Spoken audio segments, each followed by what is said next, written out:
And you say something very important, if this is a terrorist attack. We just keep saying that in a repeated basis. Not having any notion whatsoever of what's going on is to be reminded not only of the efficiency of terrorism, but just reminded of the efficiency of terrorism at this point. It's ironic. There's a chilling story. Lou Scalero of the FBI, who was part of the capture of Ramzi Youssef, who was the mastermind of the last bombing of the World Trade Center, told me this story, that he was flying over the World Trade Center in a helicopter with the suspect Ramzi Youssef next to him after he was captured in Pakistan. And as they passed over, Lou Scalero nudged him and said to Ramzi Youssef, you see, it's still standing. And Ramzi Youssef smiled and said to the FBI's assistant director, it wouldn't be if I'd had more money. This was... In other words, more money to buy explosives, more money to run a more efficient operation than the one he ran from New Jersey in '93. Exactly. And I mean, we may have seen the second coming of that plan. John McWethy is on the phone at the Pentagon. Hold it, let me just... John McWethy, we've now heard reports that 3 planes have been hijacked today. Can you confirm that? Jack McWethy at the Pentagon? Okay, then let me go quickly to someone named Don Wright, who saw the plane crash into the Pentagon. Don, are you there in Washington? Yes, I am. Can you tell us what happened? Yes, it was about 9:35, and I was looking out our 12th floor windows at 1600 Wilson Boulevard in Rosslyn, Virginia, and I watched this. It looked like a commuter plane, 2-engine, come down from the south, real low, proceed right on, and crashed right into the Pentagon. Went directly into the Pentagon? That is correct. Looked like a deliberate act? A deliberate act, sir. And can you tell me what direction it came from, Don? It came from the south. Came from the south, up along the river, across the land? It came from the south. Okay, and did you happen to look at your watch? We thought it was just a little bit before 10 o'clock. Well, I was watching ABC News, watching the Twin Tower, and about the time I saw the plane, I watched it come in very low over the trees, and it just dipped down, came down right over 395, right into the Pentagon. And are you fairly sure that it was what we sometimes describe and recognize as a small commuter plane? Yes, it was. Good, Don. Thank you very much. Appreciate your help. You're Don very Wright, welcome. an eyewitness to the crash at the Pentagon. Now, we have had, as I said, reports today. There are hundreds of reports flying around, and so we beg your indulgence on us saying as often as we do, these are reports. They're sometimes unconfirmed. They're sometimes confirmed. We'll try to make it absolutely clear what we absolutely know and what we're uncertain about. There are now reports around of 3 aircraft having been hijacked today. So we have at least, because we've now had eyewitnesses to 3 apparently deliberate aerial assaults involving the aircraft themselves, 2 on the trade towers in New York City and 1 on the Pentagon itself, just described by Don Wright as a small 2-engine commuter plane which came up from the south. And we now believe that 3 planes were hijacked, 2 of them from Boston and 1 from somewhere else. We are not yet sure precisely what's happened. John, you're listening. Just to clarify for people, John, who's one of our leading reporters on crime, knows New York City probably better than anybody in many news divisions. I cannot tell you where that happens. That's either U.S. Air Force or Navy aircraft, fighter aircraft, now on patrol in what we've described as the no-fly zone over New York City today, lest there be one more attempt. John, go ahead. They've continued evacuations in the area now. They're evacuating Battery Park City, which is a large apartment complex taking up many blocks across the street from the World Trade Center. And they've evacuated the federal court buildings where the terrorism trials of Ramzi Youssef and others were held. Anything that could be a symbolic target is now being emptied out in New York. New York is going into kind of a lockdown mode. I think you'll also see in Washington the same kind of air patrols have been scrambled around principal buildings there. Okay. We have on the phone one of those people who makes his living analyzing terrorism. Kyle Olson, do you hear me? Yes, I do. I wonder if on a day like this anybody wants to be thought of as an expert on terrorism. Be that as it may, and assuming that, knowing that much of the country is shocked at the apparent breadth of this, are you? Well, this is the kind of attack that has fallen more into Tom Clancy novels than into actual response planning. Having said that, we've been anticipating for a long time. We've wondered why it's been so relatively quiet. The suggestions of Osama bin Laden's involvement. What has he been doing since Cole? Other groups out there with a real or imagined grudge against the United States.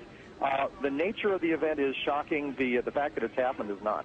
Thank you very much, Kyle. Really appreciate it. Kyle Olson. Yeah, one quick thing. Yeah, go ahead. One quick thing. The suggestions that are floating around out there right now. There's apparently this claim from the Democratic Front for the Liberation of Palestine. Right. Very interesting to note.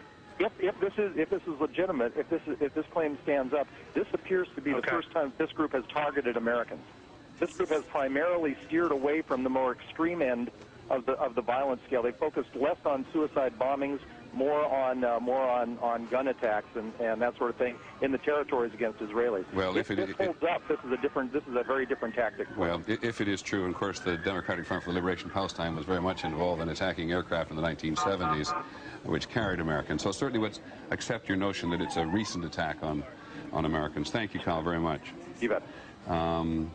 As Mr. Olson makes clear, there has been at least one claim, and those of us who cover this for a very long period of time are always suspicious of claims. People who cover international terrorism. I'm going to interrupt myself. Linda Douglas, our Capitol Hill correspondent, I think is on the phone, and if she's not, she already reports there has been an explosion of some kind at the Capitol. Is Linda Douglas on the telephone?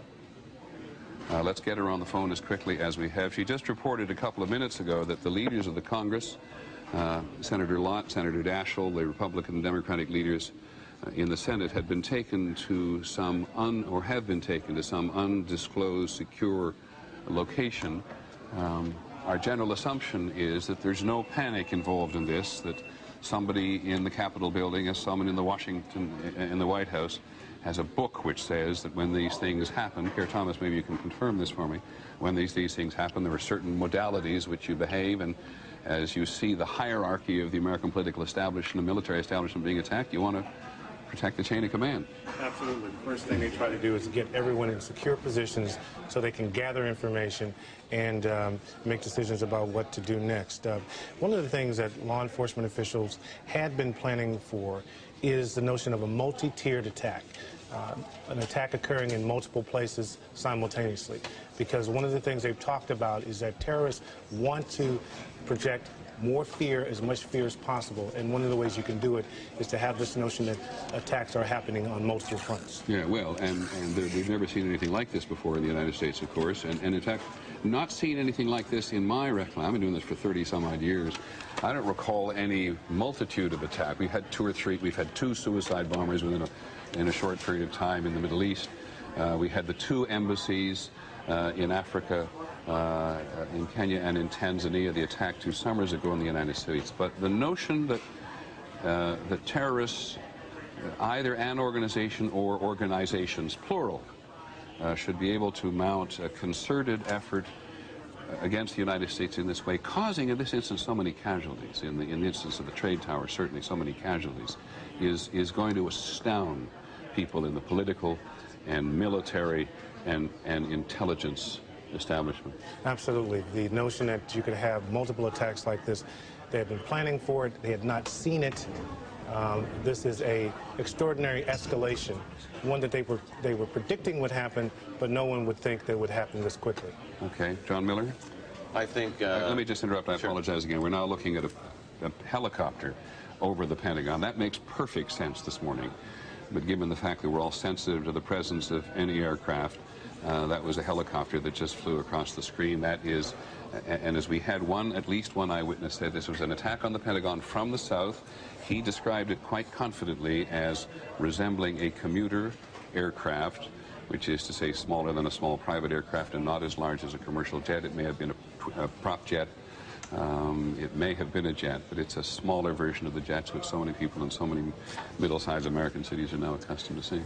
In terms of the realm of terrorism, this is going to be a real first test, literally by fire, for the Bush administration. You recall, after the embassy bombings in East Africa, the Clinton administration waited about 10 days and launched a missile attack against the camps of Osama bin Laden, who they felt confident at that time they could say was responsible for it, and who's since been charged in it.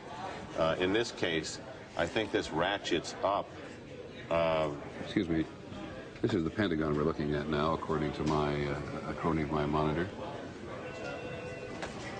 And again, it is hard to grasp what part of the building.